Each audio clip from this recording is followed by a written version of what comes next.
Welcome into One-on-One on OSU Student Radio KXUY, Suddenlink Channel 112, live from Studio 318. We're rushed in here, but we're going to have fun. That was a good speed run today, guys. Congrats to the crew. That was record time setting up the show today. We did it. We did it well. So thank you to the crew, obviously Landon, everyone else. Yep. Printer's breaking, everything else is nothing going works wrong. Right. Nothing works right when you need it to. We are here. Hopefully our mics are working. Hopefully the cameras are working. It's all, but we're doing it. Yeah. We're doing it live. live from Studio 318. It is one-on-one. Obviously, I'm Reed with alongside me, Logan Moser. As always, we'll get into college football, which is what we typically start with. Yep. It won't last much longer. I won't be able to torture you with football news for only a couple more months, really, and then we're going to have. And then it's my time. 4 segments of basketball and soccer and baseball and whatever. So this is my time to shine, really. So the big news, obviously, was the college football playoff that came out last night. Only one more of those before we get the only thing that matters, which is the very last Final Four. So we have Alabama, obviously, at number 1. Clemson is number 2. The Fighting Irish and Notre Dame are at 3, and Georgia's at 4, which is not that shocking. Yeah, obviously the Michigan loss bumped them down to 7. I'm surprised they stayed in the top 10 with how bad they lost to Ohio State. But, Georgia was 5 and Oklahoma was 6 before that Michigan loss. So the top 5, even I would say I'm fine with most of that top 10. Yeah, I don't obviously have a problem with UCF at 8. Yeah, especially after they lost their quarterback. Yeah. It's hard to say that they're the 8th best team in the country right now. What's interesting is we're looking at it here. Is Alabama's 1, right? Georgia's 4. Notre Dame's in because they don't have to play. They're not a conference independent, no conference championship game. Clemson has to play, but they're playing a 7-5 Pitt team, which just shows you how bad the ACC truly is. Yeah. A Pitt team that I believe lost to UCF. Yep. So Clemson and Notre Dame are in. Alabama's in too. Even if they lose to Georgia on Saturday, they would have to be blown out. Is 2 or 3. Yeah. The OU one has to win, and OU has to have Alabama or Georgia beat Alabama beat Georgia, excuse me. So if you're an OU fan, you're obviously wanting to beat the Longhorns for a multitude of reasons. Yeah. But there's that much more on the line. The outside looking in is Ohio State. Michigan's not getting in, but on the outside looking in is Ohio State, which is interesting because you would think there's no way after a blowout loss to a 6-6 Purdue team that they would be in. A 6-6 Purdue team. Yeah, but Reed, they're a blue blood. Yeah. They're always going to get the nod. You know what I mean? Which is crazy because OU, especially around here, you feel like, oh, they always get the nod. Yeah. But these analysts, you turn on the major networks, and analysts are saying, yeah, maybe we should put Ohio State in. OU gives up a lot of points. Who cares? OU scores a lot of points, too. Yeah, and they've shown an ability last year in the Rose Bowl to score on Georgia. They've beaten an Alabama team, which I have my issues with that game. But OU can put points. OU is not going to get killed by any of these teams. OU's one loss is a 3-point game to Texas. Ohio State's one loss is a 49-20 loss to Purdue. Yeah, Purdue. So, who's probably going to lose their coach, but that's, Braun might be going to Louisville to be the next head coach, which is rumored. But I'll just read you OU's schedule here, and this is where I'm kind of anti-OU for the sake of Ohio State's bad loss. Okay. I'll be the devil's advocate here. So Florida Atlantic, a bad team. They're not making a bowl, 63-14. UCLA, awful, 49-21. Iowa State, before they started Brock Purdy, 37-27. Army is 8-4, but they're still Army. Yeah. They don't throw the football. 28-21, almost went to overtime. A bad Baylor team who's 6-6, a 66-33 win over the Baylor Bears. The loss to Texas, who was 19 at the time and is now 14, 48-45 loss. They beat TCU 52-27, who needed a last week victory to become bowl eligible. K-State's awful, 51-14. Texas Tech, 5-7, didn't even make a bowl and didn't have Alan Bowman for half that game, and they barely beat the Red Raiders, 51-46. A 6-6 Oklahoma State team, 48-47. They gave up 40 points to KU at home, 55-40 win. They barely beat a West Virginia team who had just lost to Oklahoma State, was barely beat Texas, and lost Iowa State 59-56, and now they have this Big 12 championship game. Yeah. Do you mind if I kind of go through Ohio State's schedule? Yeah, and just go give right you, ahead. We'll play committee. Yeah. I'll be Ohio State. So Ohio State, Oregon State, awful team. Rutgers, awful. Tulane, not a good team. They got a good win over TCU, but that doesn't look as good now as when the season started, that win over TCU. They played Nebraska. They beat Nebraska 36-31. It's a close game against Nebraska. And then Maryland, everyone remembers that game. 52-51, they came out with the win there. So, I mean, you can look at the holes in every schedule, but what really matters is, I think when you look at it, you have to look at the losses. And Yeah. like we've already said, one's a 3-point loss to Texas if you're Oklahoma. Ohio State has that. That is an ugly loss. I'm trying to think of a top 10 team that has a worse loss than that. That's currently in the top 10. Yeah, that's in this top 10. It's hard. Georgia's losses to LSU. Yeah. At LSU, not in the bad. top 10. Florida's loss to Mizzou looks pretty bad. Yeah. But Mizzou's now And in the Florida's top 25. loss to Kentucky isn't that great. Yeah, but those are 9-3, Yeah. 8-4 SEC teams who are now ranked. Yeah. So it's kind of iffy. UCF obviously doesn't have a loss, but Michigan's loss to Ohio State is bad. But Yeah. Purdue's 4-3. Yeah, and they got blown out by Purdue. Yeah. Obviously, with Tyler Trent, they played with a lot of emotion that night, but that doesn't carry you for a win over a team with the talent that Ohio State has. And Ohio State's kind of like they're another OSU, obviously, but they're kind of like OSU in obviously completely different circumstances. But they get up to play the big games. Exactly. And then it seems like they always have a game against a Purdue or a Northwestern, and it's like, or an Indiana. It's like, usually it's how'd you only beat them by 10 points? It's like, well, I mean, I don't know. We just didn't really care about it. Well, they're going to go in this Big Ten championship game, and let's put, hypothetically, if they beat Northwestern by 50 points, which I think is very realistic, and OU squeaks by Texas by a touchdown or a field goal, where are you standing? I'm still going to go with Oklahoma. You know what? Because it's every, I don't know, the committee likes to put whatever narrative they want out there to get whoever they want in. The narrative for me is if they're going to end up with the same record, you have to look at who they lost to. Right. That's ultimately what it's going to come down to for me. But at the end of the day, they're not trying to find the best four football. Worst losses. Yeah. They're trying to find the 4 best football teams. Yeah. Right now.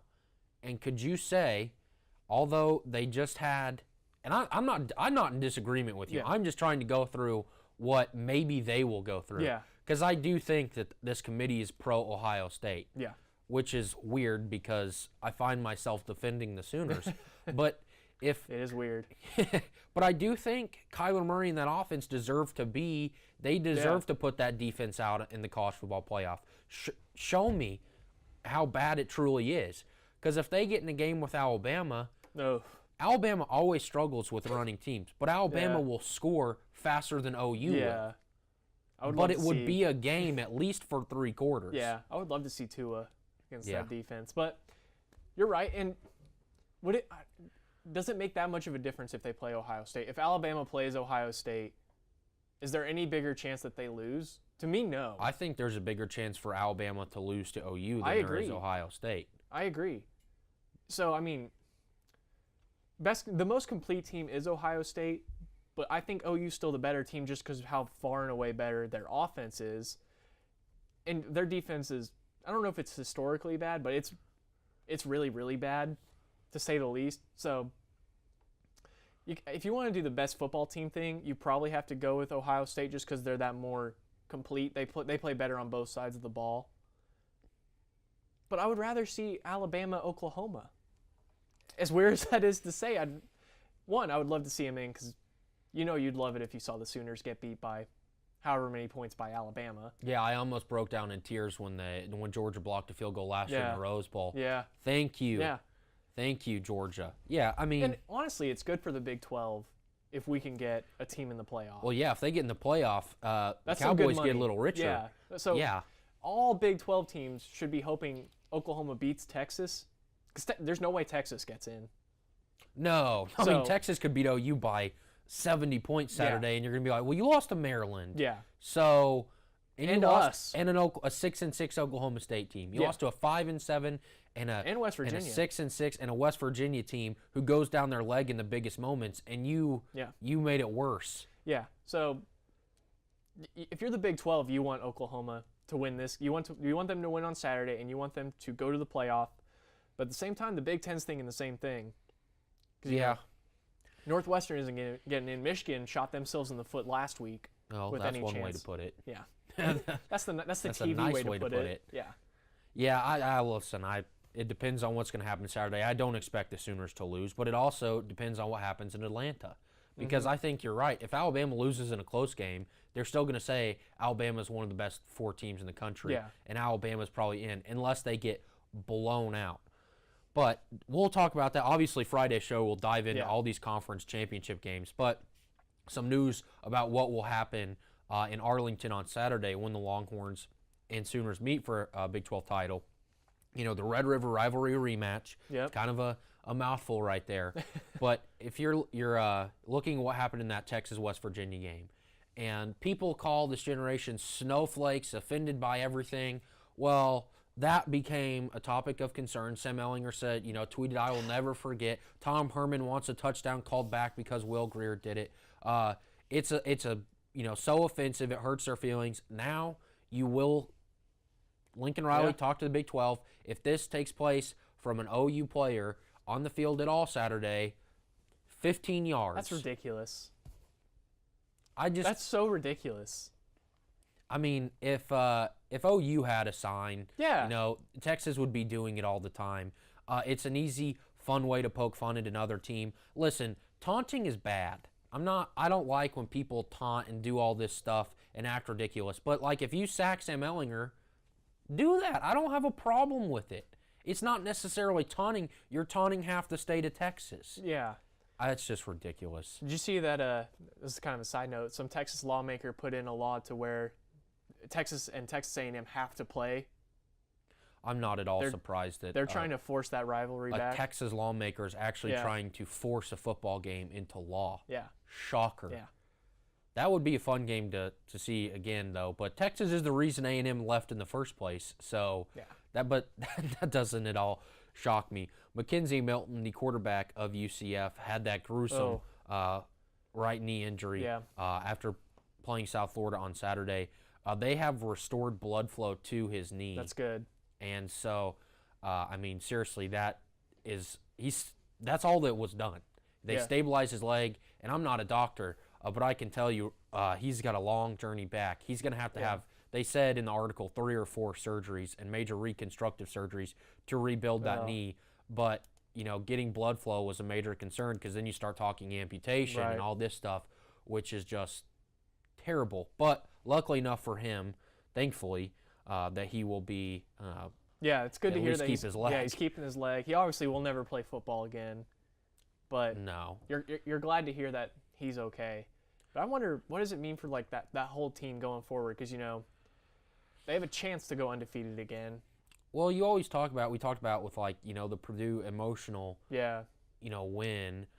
Emotion a lot of times takes place in football, and you wonder, they're going to use that to a certain point, but at what time do they face adversity? It's like, well, we need this guy desperately, and they just don't have him. So I think they can beat Memphis Saturday. Obviously, the first one was a close game, but they have a lot better athletes across the board than Memphis. So it could take place. I don't know what will happen, but I don't think they can go into a New Year's Six Bowl and win without Mackenzie Milton. So I don't know. It's a tough situation there. Well, we're going to take a very quick break when we get out of here. Take a quick break. We're going to come back and talk about all the NFL stuff. We're just all over the place today. But we're going to get into why the Redskins made one of a lot of many bad decisions that they've made in their history. But this is just to the laundry list of what are they doing. We'll be right back on One-on-One, OSU Student Radio, KXUY, Sunlink Channel 112. One-on-One is brought to you by Oklahoma Christian University. Get your master's degree in accounting, business administration, theology, engineering, computer science, or cybersecurity from Oklahoma Christian University. Apply at oc.edu/grad. Oklahoma University is committed to offering the best graduate school experience we possibly can. Come.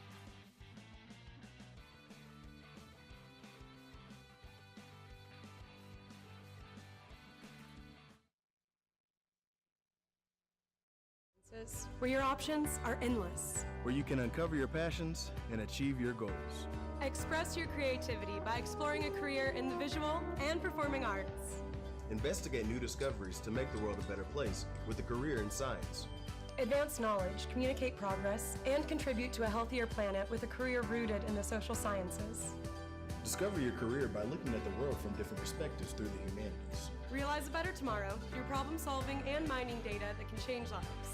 CAST prepares you to succeed through internships, study abroad, student-guided research projects, and service activities. With 109 majors, 52 minors, and 24 departments, the only thing missing is you. College of Arts and Sciences. Connect. Achieve. Succeed. When you have a team of physicians and nurses that really truly care about their patients, that translates into patient care. It's a small practice, it's a small town. Everybody really takes that time to put the patient first. Everybody cares what's happening to me and that I'm making progress and I'm gaining my freedom back and my mobility back. This patient is saying thank you.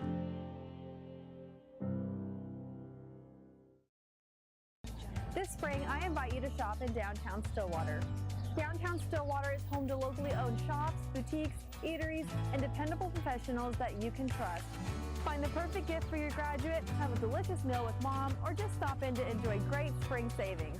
By creating a demand for local goods and services, you can ensure a place for the local businesses that help give our community character and keep it unique.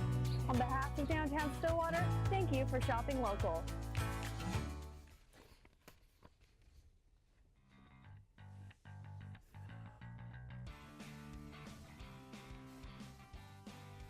Welcome back to 101 on OSU Student Radio KCY, Sunlink Channel 112, live from Studio 318 here at Oklahoma State.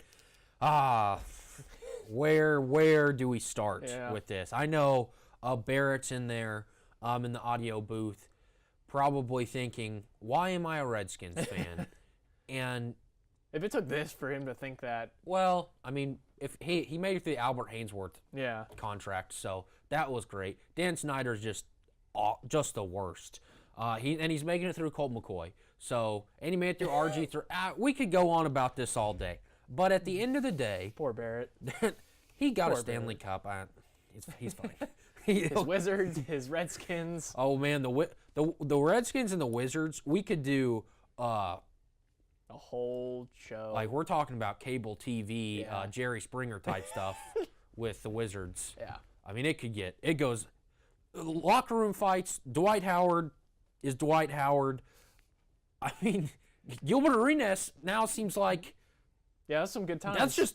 It is what it is for the Wizards. That's a typical Tuesday now. But that's what Gilbert Arenas did. And Washington, oh man.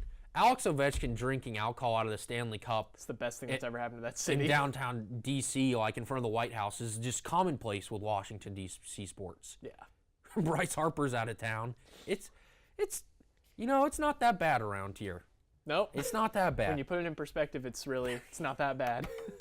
But in all seriousness, Reuben Foster got signed by the Redskins, and he's now on the commissioner's exempt list, so there's no guarantee that he'll ever play for the Redskins. Yeah. But picking him up is ignorant, in my opinion. It makes no sense, and he was arrested for domestic violence at the team hotel in Tampa on Saturday. He was in jail while his team was playing. Yeah. This is not the first time this has happened. He's been arrested on marijuana and weapons charges, and what are they doing? Better yet, what is he doing? I mean, he's just trying to get a paycheck. He's doing awful stuff off the field, but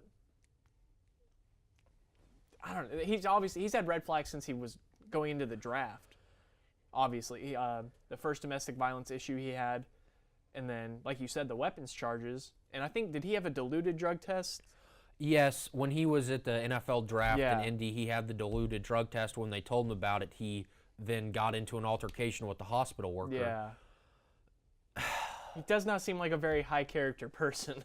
Well, this is not in his defense, but the reason the 49ers kept him so long is they did obviously extensive background research, and I don't know how they came to the conclusion that this was a good idea, but they did. But he's, the one domestic violence issue he had during last year, they let the legal process play out, and, it worked out in their favor because the victim came forward and said that she was making it up in an attempt to get his money. And that was just a horrible story to hear about. And then he does this. Yeah. What are the Redskins thinking? I mean, you're fueling the Colin Kaepernick can't even get a job. That was all over Twitter last night. But why? He's a good player. He's not franchise changing. Reuben Foster? Right. Yeah. Why sign him? He's one of those guys. I put him in kind of the same boat as Jameis Winston. He's not worth all the trouble you get off the field. No. Like you said, he's good, but he's not gonna put you over the edge to win a Super Bowl or anything like that. The Redskins, I saw a report that they've wanted him since the draft. They wanted him in that draft no matter what. He obviously ended up going to the 49ers, so I can see they saw this as an opportunity to add him to the roster, but do they even need him? You know what I mean? Well, I think they need all the help they can get. I mean, did you watch that game on Thanksgiving? But I mean, does he make them win that division? No. That awful division? No, it doesn't help. I don't know that adding Reuben Foster, it helps him a little bit. I don't know that it helps him win a game. Right. And you don't even know if the guy's going to play. Exactly. It makes no Bad sense. PR, basically. Bad PR, the Redskins special is what they do, is bad PR. They whip that up every week, It's a new case of bad PR every week. That it is. Bad PR is all over the NFL, and it's especially in Pittsburgh, and Ben Roethlisberger is directly behind He it. went at our boy, James Washington. That is not cool. That does not fly well in Stillwater. I'm taking the Baker Mayfield approach to this, or the same approach I took to Baker Mayfield. Okay. Whatever you have to say to your guys, whatever motivation you have to give them, say it. It's fine. But as soon as you get in front of the cameras, you better be political. Yeah. You better be able to give the right answers, act like everything is fine, and make it really hard on people like us to make a story out of it. Big Ben does not do any of that. But when you criticize Antonio Brown because he doesn't run the right route, you criticize Juju Smith-Schuster, you say James Washington should have kept running on the ball, which I'm not so sure I agree with, or else he would have scored, ended up dropping it, and he won't apologize for his 12 interceptions. He won't take responsibility for them. I mean, has Big Ben ever taken responsibility for anything, Reed? Well, that's a slippery slope exactly. when we get into those. But, yeah, I mean, why? Why is he saying this? Because that's all they do, Reed. What have we said about the Steelers all year? It's dysfunction, and, it's from within. It starts with Big Ben, Antonio Brown from that Facebook Live a couple weeks ago. Everyone, including Le'Veon Bell, who's not even there anymore, was the subject of a lot of inner turmoil for that team. And, I mean, I don't know how James Washington or Antonio Brown are wired. I don't know if them seeing Big Ben say that stuff to the media motivates them, or if it would piss me off. I would look at Big Ben and be like, why can't you just say that to me, one to one? Because I'm not going out there talking about how you throw 12 interceptions. And if I'm Antonio Brown, I'm certainly not going to go out there and talk about his game against Jacksonville last year, where he should have retired at halftime. And his game against Jacksonville this year, which he had one, but he played bad for most of the game. Yep. And by the way, he threw an interception to a nose tackle. Woo! And if it would have been you don't like it because you want the best draft pick. Don't pull I gave up on that. We can pull the clips from you. We want Herbert. I do. They won too many games since then. They obviously didn't listen to me. Tell them to lose or tell them to tell them to win because they do the exact opposite of what you say. But if he wouldn't have thrown it to the nose tackle, he was throwing it to Bradley Roby. Yeah. I would have liked to have had Bradley Roby's stats padded a little more. I think he has, I can't remember how many interceptions he has this year. But anyway, yeah, he has not had a good game. Well, Big Ben's had a couple of good games, but I'm trying to think. He's had multiple games with 3 interceptions, several with at least 1. So, I don't know. He always talks about retiring, and then he goes out and has subpar seasons like this. I think got his offensive coordinator fired. He did. I think Big Ben has to go before the culture in Pittsburgh can go and become a more healthy culture. Well, with a quote like, being around for a long time, being with a lot of different players, you have to know how to motivate guys in different ways. That's part of being a leader and a captain, just understanding players. Some of you just grab them off the side. Sometimes you have to be honest with them. And so I think I've earned the right to be able to do that as long as I've been here, and I'll just be as critical on myself in front of you guys as well, except he won't claim the 12 interceptions. Yeah. I'll be critical of myself. I've thrown 12 interceptions, not my fault. Oh, what? It's James Washington, Antonio Brown, Juju's. It's all their fault. It's all the receivers' fault. Yeah, I don't know They don't James run right Washington, routes. but I have a hard time believing that he's a guy that likes being called out in the front of the media, Yeah. especially for not doing anything that bad. Yeah. And I mean, he's just a rookie too. It's not like he's a multi-year vet that has been around the block a couple times. Like, Yeah, he's learning. Yeah, he's learning as he's going.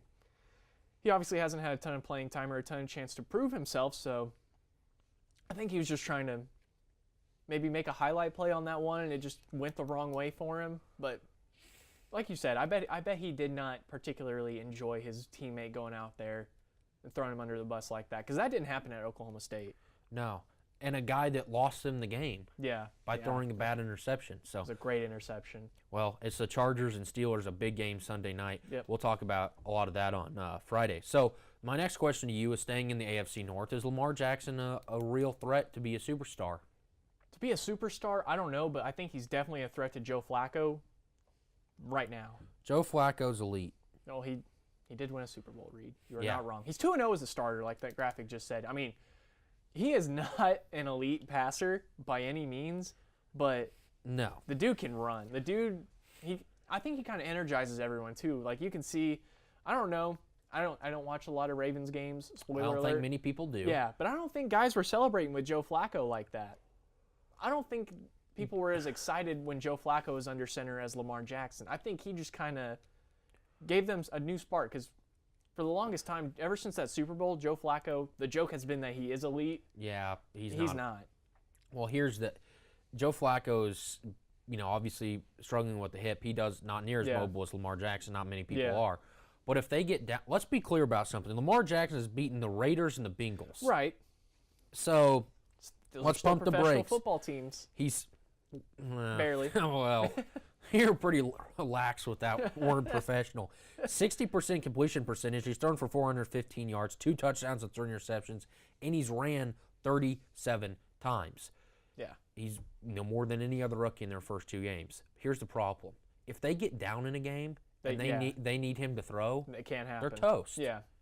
So that's why I struggle to believe that he's a legitimate threat to be this elite quarterback in the National Football League.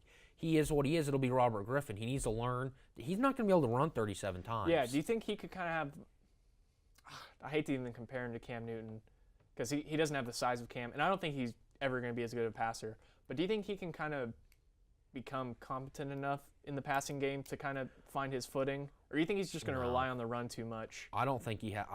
It's hard for guys like that when they've won. Athleticism has always won out. Yeah. And now they have to use their arms. They have to make throws in the tightest of windows at the best level of football. Yeah. I don't see it in him.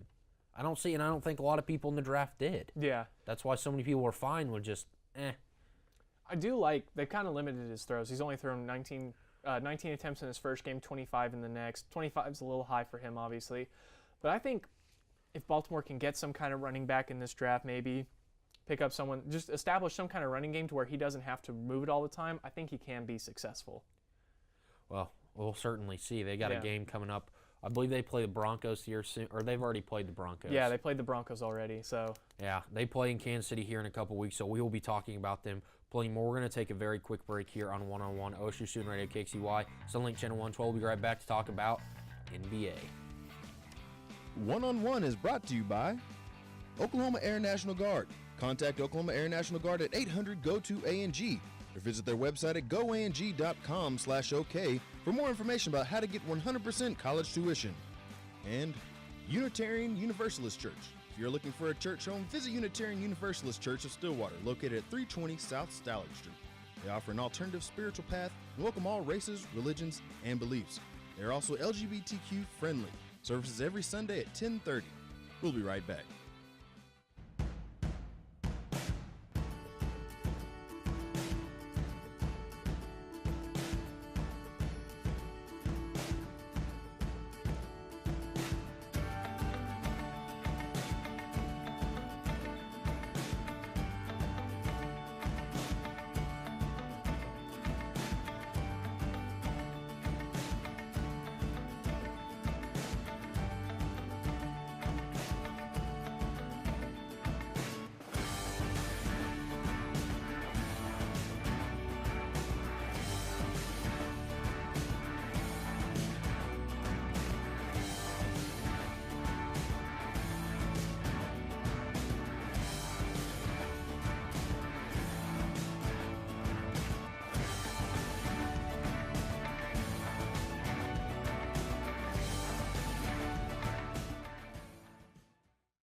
In my mind, I was never going to walk right again. Before we were through, we had walked 23 steps. And that was my first steps of freedom. This patient is saying thank you.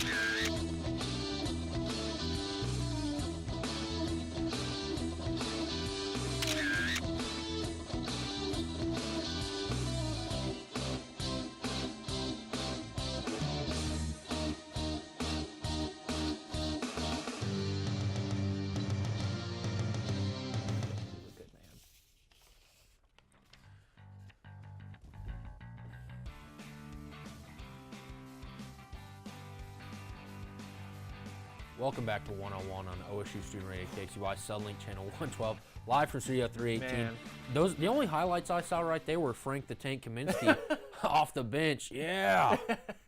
That court is awesome, by the way. Those uniforms are awesome. Those uniforms in that court are great. Well, Kemba Walker's great too, although He is. Dude. the Hornets are 10-10, I almost call them the Bobcats. They are 500, but by their standards, that's phenomenal. That's the championship. He's averaging 27.9 points per game and 6.5 assists per game. I jokingly put on the rundown Kemba Walker for MVP. I don't think Kemba Walker is going to be MVP, but look at these numbers. 4th in the league in scoring, 27.9 points per game, 15th in assists, 6.5 assists. 1st in three-pointers made. Now that's probably because Steph Curry's been out for about 10 games. But he is 2nd in the league, and the guy in 1st is George Hill, who hasn't. I think he's played 3 games. So guys that have played more than, I think it was 10 games, he's 1st in scoring in points per game in the 4th quarter, or in clutch situations, which, for those that don't know, that's a game that's within 5 points with 4 minutes left to go in the 4th quarter. And in 4 minutes, he's scoring about 7 points a game. This dude, he's playing out of his mind. He needs to be free. We need to save Kemba Walker from Charlotte, because he does not need to be playing with Nicholas Batum, Frank Kaminsky, and Jeremy Lamb, the rejects of everyone else. We need to find someone to save Frank Kaminsky, or not Frank Kaminsky. Good. yeah, save Frank Kaminsky. Good night. No, save Kemba Walker. So if you're looking at the career of Kemba Walker, obviously we always think to that clutch shot he made in college, went on to win a national championship. They barely made the tournament, and he goes on an incredible run. Then he gets drafted to the Bobcats at the time, now the Hornets. Oh. And it's been an awful situation for him. Yeah. I mean, it has been sad almost, but he hasn't helped himself in a lot of ways, I think you could say, and now he's kind of re-emerging. Yeah. He was almost traded last year, I do believe. There were some trades, people calling, and they obviously didn't end up doing it. Do you think he wants to be in Charlotte? I do, not because it's a great basketball situation, but he can make a lot of money. If he's eligible for the Supermax this summer, he has to make an All-NBA team, win MVP or Defensive Player of the Year, which he's not going to win Defensive Player of the Year. So he has to do one of those 3 things. He has to do one of those 3 things to be eligible for the Supermax, and that's like $200-something million, which I would want. Do you think they would give it to him? That's a good question. I don't think they would want to, but they would almost have to, because without Kemba Walker, who are you going to see? Who are you paying tickets for? How are the Hornets getting on TV? How are they making money? You know what I mean? Yeah. The Kemba Walker's all they have. And they could trade him this, if they wanted to be nice and they didn't want to sign him to that extension, they could trade him to someone that would sign him to that extension, and he'd still be eligible. But if he leaves in free agency, he's not eligible for that extension. But I think if you're Michael Jordan and the Charlotte Hornets, you have to at least heavily consider and probably lean towards giving him that extension. Because, I mean, what are you playing for anyway? Yeah, that's true. I mean, he has been very impressive. You talked about almost 28 points a game, those 6.5 assists. I don't know. What do you do with him, though? Because I don't feel like Kemba's a player that if you trade him to, I mean, where would you trade him? Are you talking about contenders or just anywhere? A place that you could realistically, without getting using your Bible, and your basketball reference Bible, and your ESPN trade machine, just off the top of your head, actual suitors where you could legitimately see him being traded? I could see him going to Phoenix. They need a point guard. They have a lot of assets that maybe they could get some picks or something like that Charlotte would be interested in. The Knicks are another place that desperately need a point guard, a second playmaker to go with Kristaps Porzingis for when he gets healthy. That obviously is probably going to upset Jason Colicchio. He's somewhere in here. He wants them to tank for Zion, but Kemba would be able to help them right away. Not with Ron Baker. Come on. Come on. Some other teams off the top of my head. If Washington's wanting to just reboot, Kemba Walker for John Wall, some kind of trade in that capacity maybe. Barrett might like that. I don't know. I think I heard him in the audio booth. We'll have to ask if he wants Kemba Walker during the break, or we can hear from someone in the headset and they can let us know. But those are just a couple. Phoenix would be the number one, I think. If you paired Kemba Walker and Devin Booker, that backcourt's not going to play any defense, but they're going to score a lot of points. And I think he'd be a good fit to go with DeAndre Ayton in the pick and roll. So those are just off the top of my head without using my Bible, like you said.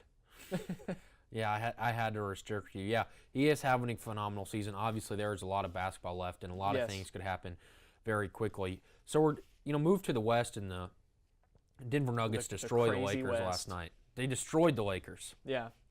Now they're in the 3rd seed. The Lakers are 11-9. David's loving that behind the camera. Big Nuggets guy. It's because he quit watching Nuggets. He wasn't watching them. That's then a he cool watched court, them. too. They took a 4-point. They lost 4 games when David was watching. He quit watching them, and now they're on a 4-game win streak. So really, it's all on David here. Yeah. But that is a great court. It almost looks better with the Lakers uniforms. Yeah. David Moore for MVP, by the way. David Moore for MVP. Yeah, he can't watch a game the rest of the season. Yeah. They'll be champions. Yeah, those Lakers, they do go well with the court. The Nuggets jerseys are awesome. I think we all kind of decided outside the show that those are the best city jerseys probably in the league. But yeah, the Lakers and those are two kind of confusing teams, the Lakers and the Nuggets. Because like you said, they're on that 4-game win streak now, but they don't play any defense. They have trouble stopping guys. And the Lakers, on the other hand, they've kind of turned it around too. They're 7-3 in their last 10. LeBron's kind of taking control, and he's like, yeah, I'm LeBron. Let me do some crazy stuff. And they saw he finished with 14 points. He had 12 points in the second quarter. Yeah, this was not the greatest game for LeBron. It was not a good game for the Lakers in general. KCP fouled out, Jamal Murray. I think Jamal Murray, I want to see what your take on this is. You know what the heel is in wrestling? Mm-hmm. The villain kind of guy. I think Jamal Murray's on his way to being that in the NBA.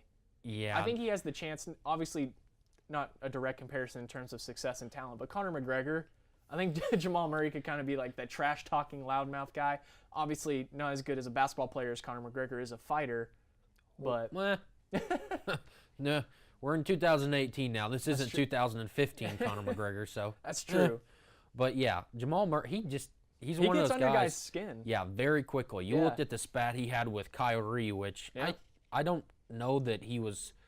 I think he was in the wrong. But LeBron did it a week later and got no flack for it. So I think you're right. Jamal Murray is a villain. The head coach of the Nuggets is kind of a villain himself.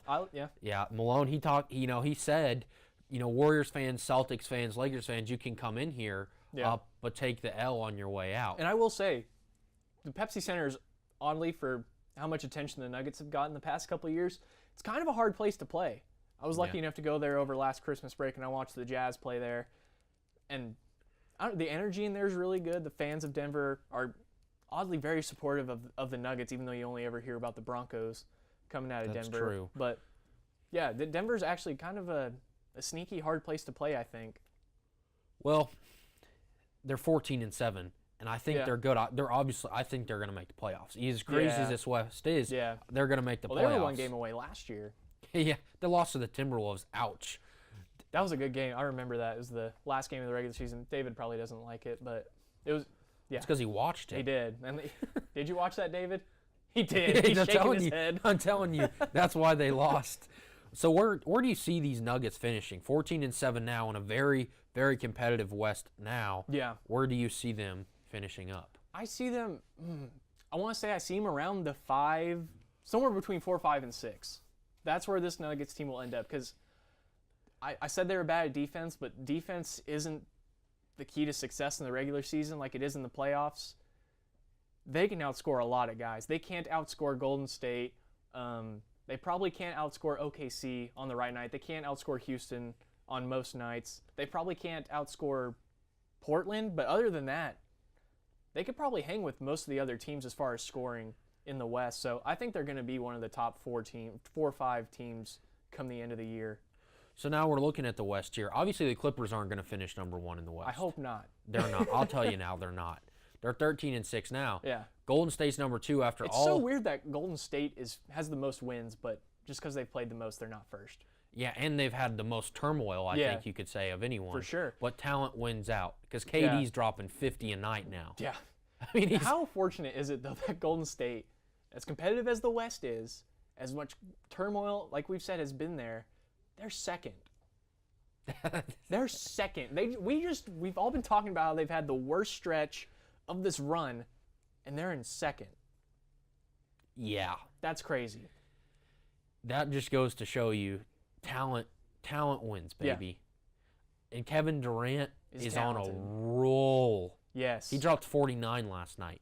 Yeah. What's he averaging in the last 4 games? I don't expect you to know that off the top of your head. I can find it out though. Let me just look at my Bible real quick. Give me a couple seconds.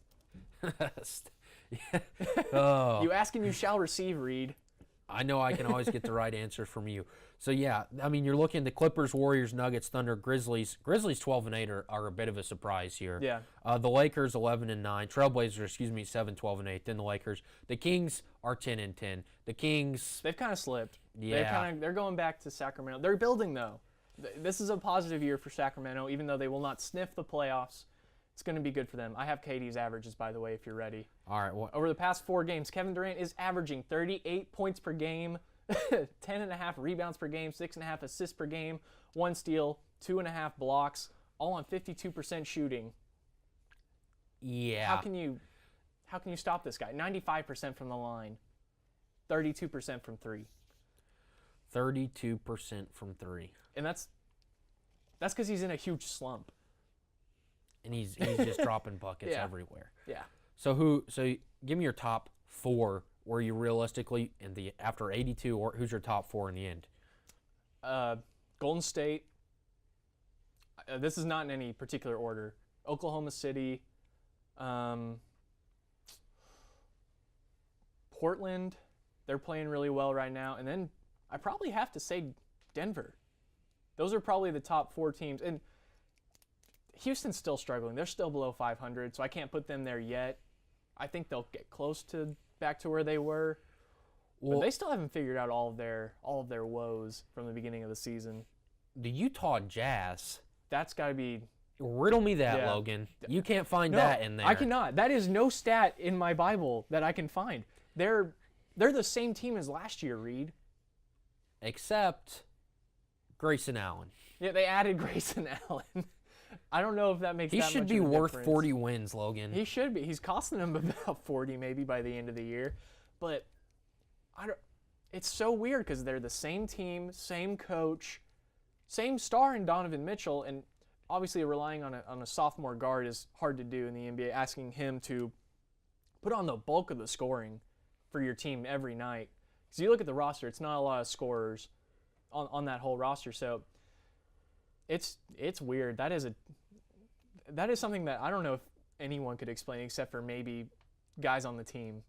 Do you think they get it cleaned up by April? Yeah, they could. I mean, I think they have to make a trade. I think they have to make a trade for a guy that can get buckets. What about New Orleans? I think that is just a sad waste of one of the best players in the league, and has been for a while. Hey, the Spurs are on the outside looking in right now. They're still 10-10 though. Still 10-10, but behind the Kings after 20 games. Not typical for San Antonio. We're going to take a quick break, come back and talk about Coach K and the Duke Blue Devils. You're watching One-on-One on OSU Student Radio, KCY, Sunlink Channel 112. One-on-One is brought to you by Tinker Federal Credit Union. Visit facebook.com/TinkerFCU. While you're there for your family, we're there for you. Tinker Federal Credit Union. And OSU Communications. Not sure where to park?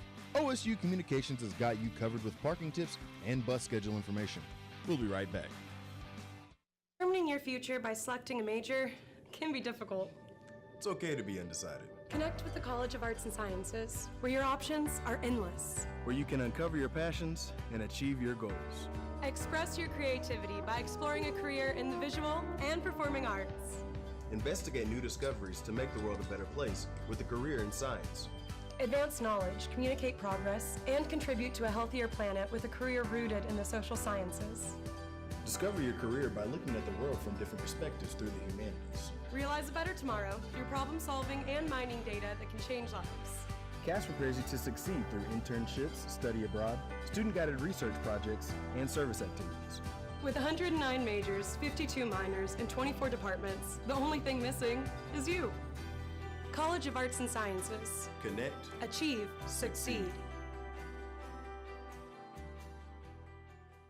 When you have a team of physicians and nurses that really truly care about their patients, that translates into patient care. It's a small practice, it's a small town. Everybody really takes that time to put the patient first. Everybody cares what's happening to me and that I'm making progress and I'm gaining my freedom back and my mobility back. This patient is saying thank you.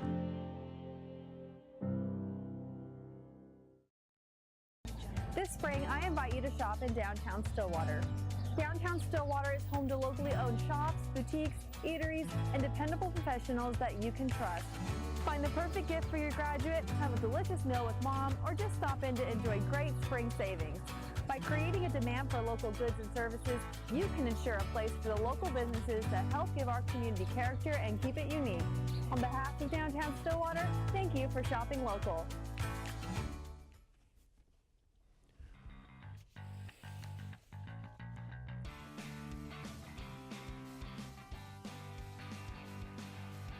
Welcome back to 101 on OSU Student Radio KXUY, Sunlink Channel 112, live from Studio 318 here on our last segment. We're going to get into what Coach K had to say last night over a big win over in, I'd say a win over Indiana. It would have been a big win in like the 1970s. It's not like Bob Knight is still the coach of the Hoosiers. They have been struggling for a while. Jesus Shuttlesworth doesn't play there anymore. He gone. So we've got some interesting, a quote from Coach K here. Let's get real about this whole thing. Let's not get spoiled. We've got 4 19-year-old kids that are busting their blank trying to learn how to play and have a lot of pressure on them. Here's where I agree and here's where I disagree. I agree with him that there's a lot of pressure on these kids. Yeah. And that we should all take a step back and realize that they're probably not even as good as they're going to be in even a week from now. Yeah. So pump the brakes. Here's where I say deal with it, dude. You recruited 3 of the best 4 college basketball players of last year's class.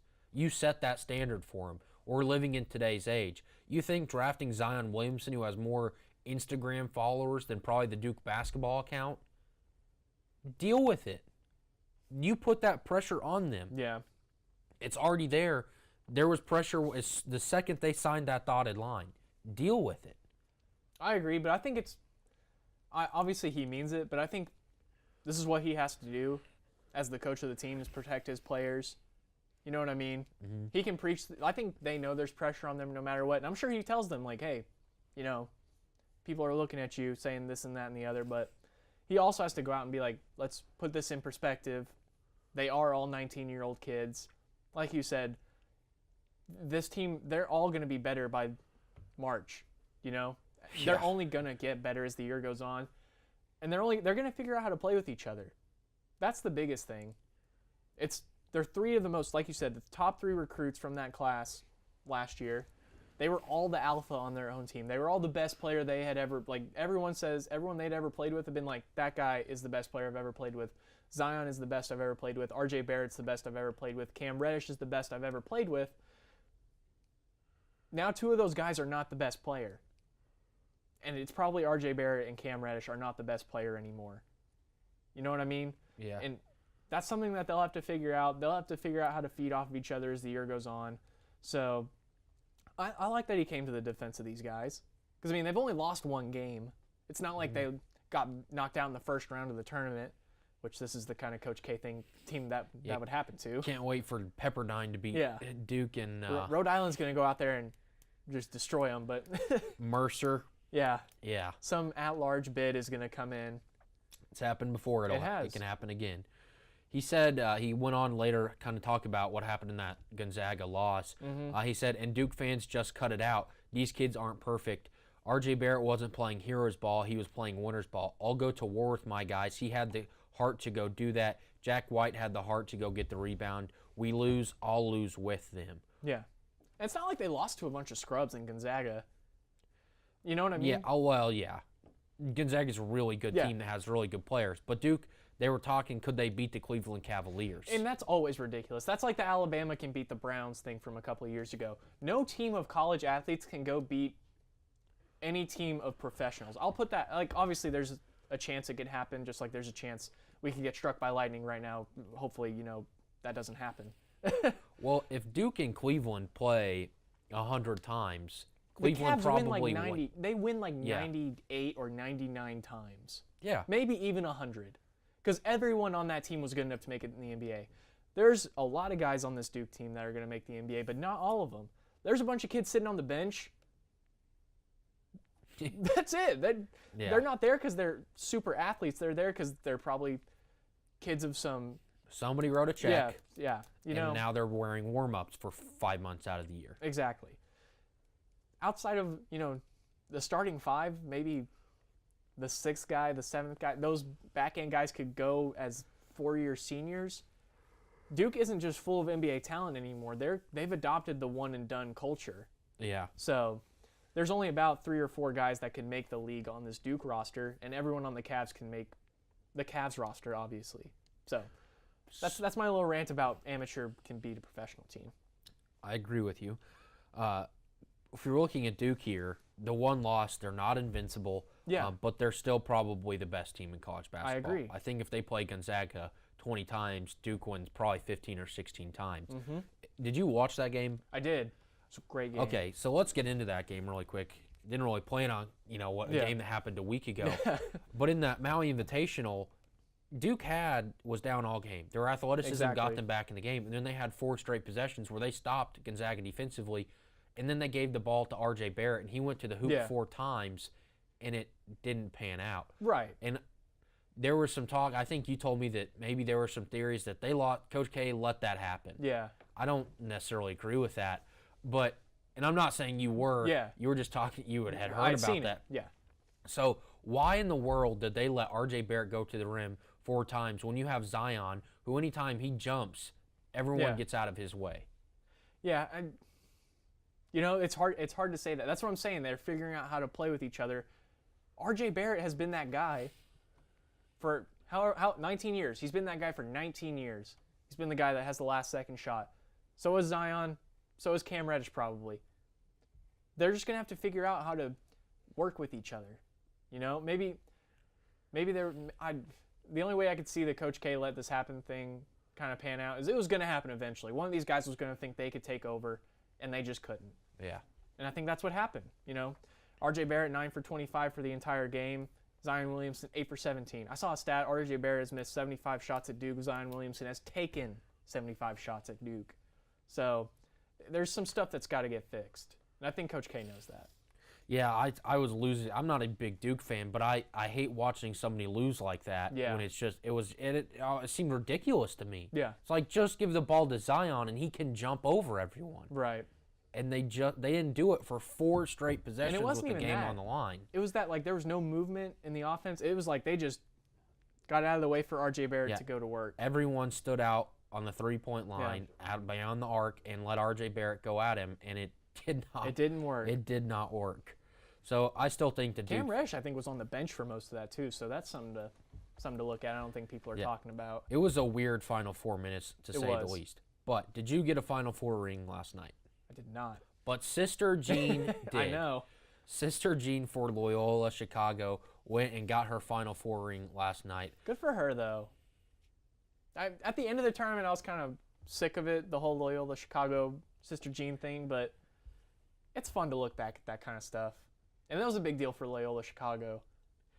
Yeah, it was their first, Final Four trip since the 50s. And they won it all, I think, in 59. It was a fun story, but move on. Yeah. Move on.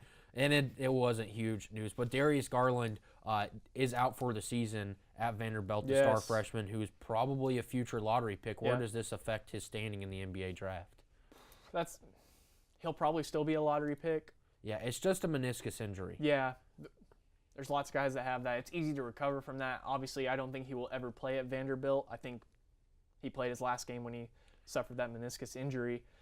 And teams will have no problem taking him in the lottery again.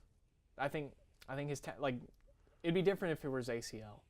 Yeah. And if it was ACL, I would advise he goes back to college and prove that he's fine to improve his draft stock. Much like I think the kid that Denver drafted, what was his name? He had 2 back surgeries, played at Missouri. Oh, Porter. Yeah, Michael Porter Jr. Michael Porter should be back at Missouri to show that he's healthy. Yeah, now his brother's hurt. Jonte Porter Shocker. is Shocker. hurt as well. And I don't think Michael Porter hasn't played for Denver He has yet, not. has I don't think he'll play at all this year. I think the plan for them is to sit him and just let him get healthy. He sets a lot. He does. A lot. His butt's got to hurt. Well, we're going to take a quick break. We'll be back, or not a quick break, a 48-hour break, 47-hour break. We'll be back on Friday to talk about fantasy football and all the upcoming conference and NFL games this weekend. Thank you for watching 101 on Ocean Student Radio, KXUI Suddenly Channel 112.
Stillwater Medical Center now offers a convenient way to view your health information online. It's secure, easy, and free.